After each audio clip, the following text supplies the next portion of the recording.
First and foremost, what we're going to rap about is the state and the nature of democratic, leftist, progressive political technology, which Oh, I'm just going, hmm? oh, What's what? Oh, go ahead. Let's. I hate these companies. I hate all of them. I've worked at a few of them. They're all terrible. They all pretend to have values and principles that they don't actually live out. They have quote unquote leaders or founders who shouldn't be leading a dog on a walk on an empty street. That's how obtuse and how empty they are. And the last point that we really don't talk about enough is most of this tech is not actually good. I don't think that's a shot at engineers or other people I've worked at. There are some lovely folks who have built the user interfaces and the back ends of these types of things. But in the circumstances that I've encountered, a lot of the time the tech isn't that good because the investment to take it a step further to make it more usable isn't there. This is not a conversation about the actual why of these things. This is a conversation about people and organizations who claim to have certain values and principles and claim to want to help uplift Democrats, leftists, and progressives. And at the end of the day, they're all here just trying to make a buck. But you and I both worked at places like this. And I would love to know, Comrade Thirst Trap, where you land on the state of political tech and the democratic ecosystem. Worked. Past tense. Oh, Worked. I why are they think like this? primarily because the vast majority of them never, ever, ever, or anywhere said that they had issues with capitalism. Mm, We hear other progressive espoused, and we automatically project the rest of our thoughts and ideas onto those companies as a result. I'll give you an example. Excuse me. I chugged a little too much. The podcast is not actually sponsored by Alani, but it could be. could be. It could be. That as it Give us a may. call. Alani, please. Be that as it may, we hear things like these companies will say, like, limited PTO because we believe in people taking all the time they need to rest and recharge, but unlimited PTO is a scam. It means you don't get paid out when you leave. Big facts. Number two, unlimited PTO often comes with a floor, but that floor is still relatively standard, if not a smaller floor than most allotted, like accrued PTO. And then the unlimited PTO thing leaves the door open for it to be subject to approval at a higher level of scrutiny and broader level of discretion on the part of managers than PTO that is like allotted, like a set amount, right? But we hear unlimited PTO and we're like, oh, okay, you can take as much time as you need. We hear things like the benefits packages that they offer. It feels like progressive, like people centered benefits, whether that's like domestic partner benefits as opposed to just like children and spouse dependent benefits, or Mm, whether it's like a wellness stipend. We hear these things and we're like, oh, these people are really progressive. Or the clients that they work with or their stated mission. They work for democratic or left leaning organizations or nonprofits. And we think, oh, they are progressives like us.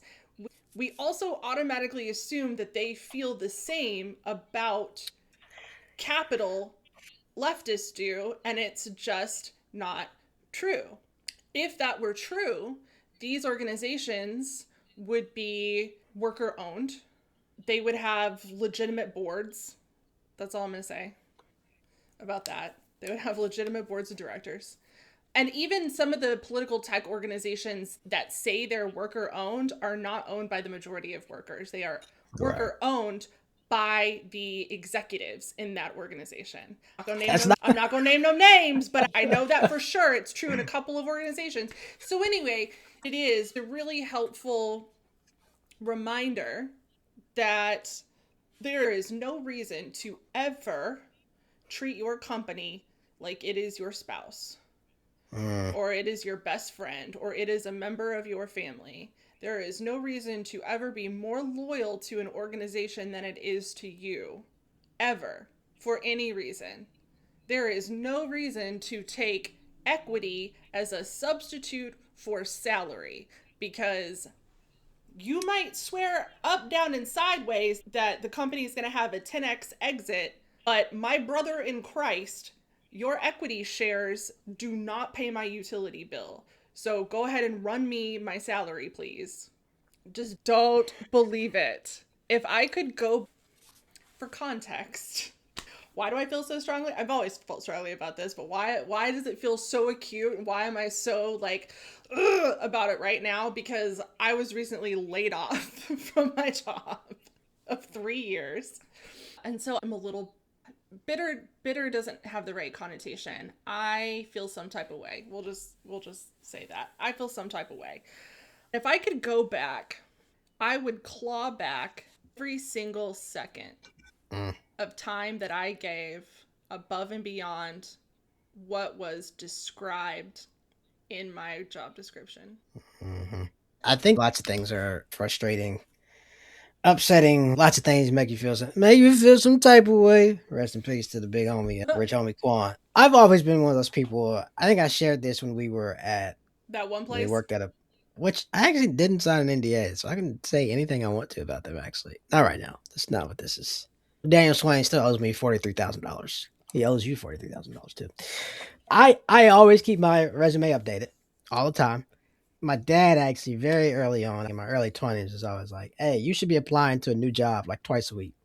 And people think that's crazy, but for years I always did that. Even when I was happy or settled or this is going well, or I'm not even sure if I would hop somewhere else, just because one of the things capitalism requires the working class to do, the likelihood that if you happen to be listening to this, is that you are working or middle class. Middle class is just a really fancy way of saying working class, because in a country that doesn't afford everyone healthcare benefits, you're one unforeseen circumstance away from being impoverished. We all are, myself included. Mm-hmm. There is a small percentage of people in this country who aren't that, just because if you go out here and someone does something stupid while they're driving a car and holding their phone at the same time, and you end up in the hospital breathing through a tube for 6 months, the government doesn't care. Nope. I constantly just like, all right, what's going to be best for me and my pocketbook and my family, especially as it relates to organizations and institutions. I don't do that when it comes to people, but I always run away from companies, from organizations who use terms like family, who always want to talk about or remind you of our values and all this other stuff, because like your value is profit. Like you've done nothing to say that you are anything other than closely associated with this approximation to imperialist, colonialist, militaristic whiteness, which is capitalism, which requires a permanent sort of underclass of people. And so if you're here and you're listening to this and you're like, "Oh, I love my job. These people are great." I love that for you. I don't necessarily think there's such thing as a dream job. Now, I'm not one of those people that's like, "Oh, I don't dream of labor either." Like, no, I actually kind of like working. I think there's purpose in it. I think there are things you can get out of it. I am also like a borderline workaholic, so I will name that. But I've gotten to the point where I recognize work is something you do as a means to an end, right? It is Mm-hmm. not sort of full identity. It's always really important to make sure that to the extent that we can control this, we do draw clear boundaries when and where we can from a professional standpoint. I'll say last summer, I left someone who were trying to really entrench themselves in democratic and progressive values. It'll never happen because they're just a bad organization with bad tech and people who don't understand democratic politics. Y'all can quote me on that. When we parted ways, it's the first time I left the job and never felt any kind of way, because the entire time I was there, like 10 months, I never went above and beyond, and it felt amazing. When I left, even now in hindsight, I have no beef with them because I know I did not give them more than what they were compensating me for. Ooh, say that. I have no hard feelings. It was like, you know what? I did exactly what the capitalistic structure and system really should be designed to do. You gave me a check biweekly. You gave me some little benefits here and there. I gave you the bare minimum on my job description, and we kept it moving. It took me, I don't know how many years to actually learn that or get to that point, but I know that's not the case for everyone. And I know some people are in positions to where they're not in jobs to where they feel like they can do the bare minimum. They've got to go over the top so that they can maintain. I get that, right? And that's a much longer conversation about doing what you got to do versus what you want to do. But I'm saying I would use this as an exhortation for everyone. This is not a shot at you. And I don't think you're taking that like No, that, no, but no. I'm going to name it. Explore where if any of your boundaries in the workplace exist. And is there a way you can scam these companies back? Because you got to Mm-hmm. scam their ass back. One time I was at that old gig, I was in London for a week. I took 5 sick days and got no shame about it then and no shame about it now. Why? Because it's my time. They're my sick Uh, days. I'll use them how I want to. I think whenever we exit organizations, regardless of how that exit happens, a lot of the anger and bitterness that we feel, part of that righteous anger at the system that we live in. But if we're being super honest, and if I'm being super honest with myself, part of that righteous anger and bitterness is because I gave more than the bare minimum, because you do that hoping that it's going to mean something in the long run, but it almost never does. And Yeah. so you're left in the bag at the end being like, damn, what was it all for?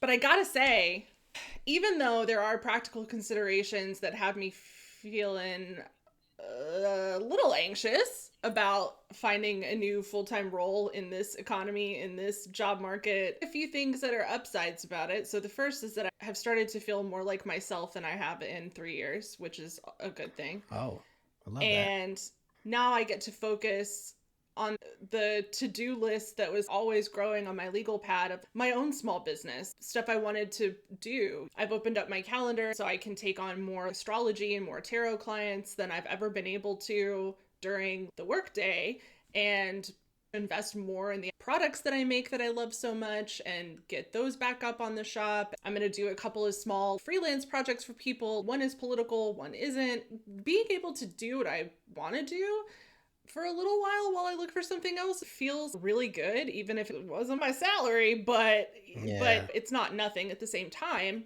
And then the other thing is, working in these organizations or working in any organization, there's always things that you feel like you should be able to say whatever you want whenever you want, because you're paid to do a job. You're not paid to think certain things. But especially in politics, that is just not true. You cannot entirely be who you are, especially if what you think or who you are is at odds with the line that the establishment toes. And now there's so much that I have bitten my tongue about on and off the job the last few years. No disrespect to the Tourette's community, but I almost feel like I have a momentary case of Tourette's bubbling up, because I'm like, I could say all this stuff, all these opinions that I have that I couldn't say before, Yeah. because if my employer ever saw that I said it, they'd be like, you can't, that's going to make this client upset. Like, I can say all of that shit now. Love it. If you haven't seen Snowfall, you remember that part at the beginning? It's in the first season where Franklin, maybe it was Melanie, like, what do you want? Where are you trying to get out of this? He was like, freedom. Freedom to be able to Yeah. do what you want, say what you want. That's one of the things I realized, especially in the past year or so, when it became more and more clear to me that these traditional democratic institutions are just not gonna want to work with or hire me. It was like, all right, you've been spending all this time sugarcoating and politicking around certain things when it's clear that you've already reached a glass ceiling in terms of black men in senior leadership roles. Say what the hell you want to say and just go do your own thing. Moral of the story is people who rock with you are going to rock with you. People who treat you with dignity and humanity are going to treat you with dignity and humanity. And people who have no expectation of ever fully valuing who you are, what you bring, what you offer, or how you create, they're not going to do that regardless of how you look, what you do, how you talk, what you say. So you might as well be yourself. The economy is so bad, you might as well go chase your dreams. So be yourself and go chase your dreams, because there ain't no jobs out here, y'all. If there are, my bad. No, no. That's very true. It's insane to think about this stuff. I realize this and now I'm fixated on it. There were things that we couldn't say because of some of the clients that we had, like, or we couldn't even talk about our clients, but now there are actually certain clients that I can name and be like, I never wanted to do work for them anyway. There's just so much that we all collectively had to bite our tongues about. And now, maybe at the risk of my own future employment, but like now I can say stuff that felt super fucking basic, that just like wasn't. Can I? You can do whatever you like. You Can know I what I just? didn't say for years? What? This would be a TF. I was like, oh, I'm not gonna say nigga. I'm not gonna put the N word in my writing or in podcasts because some political campaign organization might see nigga. We do not care. You don't get to come out here every 2 years and come to people like me and say, hey, we need you to save democracy, and then not hire somebody like me because they use language that people like me use. You think Cory Booker is going to start saying it soon? Because he wants that nomination so bad. So bad. He wants it so bad. I saw an interview with him in the Atlantic. I didn't read the whole thing. Like it just came out, I think, and he was like, "Well, I'm angrier now," and I was like, "Hold on, Okay. is he going to start saying it?" Hey, if he thinks it'll get him some votes in the low country, South Carolina, I'm sure he will. Kamala was cussing on her book tour. You niggas better start cursing early from your first stump speech, from your announcement, nigga. And if you want to hire me as a consultant or put me on your campaign, then I say, I don't care. We got a whole pedophile as a president. Yeah, exactly. Oh man. Kamala should have said, nigga, she'd probably be president. You know, Nigga. this is the segment where I just smile and nod. I'm like, yup, whatever you think. I think there is deeper. We can have this conversation later, and I would need to flesh these thoughts out. This is a total hot take, right? Mm-hmm. But I do think there's an argument to be had in today's political day and age. We're like, y'all, we really just gotta start being ourselves, especially when you're a woman or black person or brown person or person of color, and you're very clearly qualified, right? Because we will never get into these spaces without having the degrees and the experience and the job, right? Yeah. And so if I were to ever run for office, hey, bro, I got a law degree from University of Maryland. I got a degree from Duke. I'm going to say what the hell I want to say, and I'm going to say it how I want to say it. Mm-hmm. I think there might be some utility in folks more closely identifying with the slang and the vernacular of their particular heritages. That's a total hot take. I haven't researched. I don't have that fully developed. But I'm just saying, because y'all saw how Obama used to dap up black people and shake white people's hands. I'm just saying.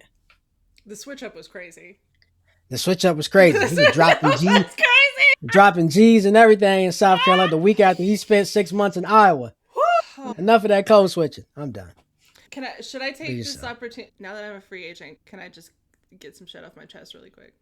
Matter of fact, you ain't even bleed him yet. Can you bleed him? Bet. Alexa, play "I'm a Thug" by Trick Daddy. I'm a Thug and similar songs on Amazon Music. All I know, this is the life of baby, cause I'm a thug. Baby, cause I'm a thug. Free Palestine. Fuck APAC. Fuck the ADL. Free the 6 counties. England out of Ireland. Chalky our law. Up the raw. The Democrats are never gonna win with this fucking bullshit ass playbook. Facts. You can do all the fucking research, you can test all the shit you want, but if you're researching and testing the same tired old shit that's not working, ain't nobody gonna vote for you. Democrats don't actually have a plan. I don't think there's anything substantive. Plan. Listen to me. There is no plan. Like, these so-called special election successes, these are a direct response to fascism, not to people choosing the Democratic Party. Alexa, stop. Niggas just don't want fascists. We don't want Democrats, to be clear. It's true. Fred, you're using that language? You're a pastor. I'm a pastor who uses the word nigga. Should I do the rest of the episode like this? You care about that joint like Pac at the end of it. Hey, man. Mobb Deep. Biggie. Bad Boy has a staff record label and that mother crew. And if you want to be down with Bad Boy, then you too. By the way, 30 years later, do you think he was on to something? Okay, I'll leave that there.